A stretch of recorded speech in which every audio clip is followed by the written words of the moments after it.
Hi అండి, this is Raghav 1012 channel. ఈరోజు అయితే రాఘవ్ వాళ్ళ నాన్న చిన్న పని మీద టౌన్ దాకా వెళ్ళి వస్తూ మిస్టర్ బి చిట్టి ముత్యాల బిర్యానీ అయితే తీసుకొని వచ్చారండి. బిర్యానీతో పాటు అయితే ఈ కర్రీ అను నెక్స్ట్ గోంగూర పెరుగు అయితే ఇచ్చారు.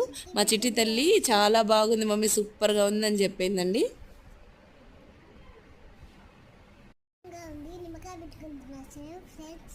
కొంచెం కారం అంట, నిమ్మకాయ పిండుకుంటుందంట. ఈ లోపల రాఘవ్ అయితే స్కూల్ నుంచి వచ్చాడండి, వాడికి ఒక ముద్ద అయితే పెట్టానండి.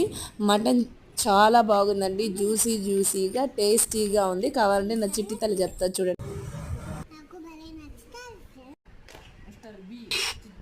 ఈలోపు మన అఖిల్ అయితే వచ్చాడండి. మనోడికి మొక్కలైతే ముద్ద దిగదు కదండి, పప్పులు చేసిన రోజు వాడి ఫేస్ అసలు చూడలేము. సరే వాడి మాటల్లో కూడా విందామండి.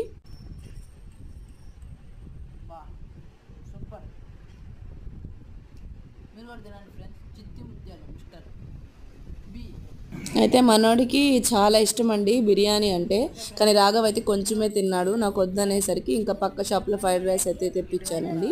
వాడితో పాటు పాపకను అఖిలకు కూడా ఫ్రైడ్ రైస్ తెప్పించాను. మా వాళ్ళకి కొంచెం కారం తగిలినా తినరండి పిల్లలు, కానీ తప్పదు కదండి, కొంచెం కారం తగ్గించేయమని చెప్పాను. అయితే మన అఖిల్ అయితే ఫ్రైడ్ రైస్ గురించి ఎంత బాగా వివరిస్తున్నారో ఒక్కసారి చూడండి. అదండి వీడి సంగతి. మజా మజా మజా బిర్యానీ.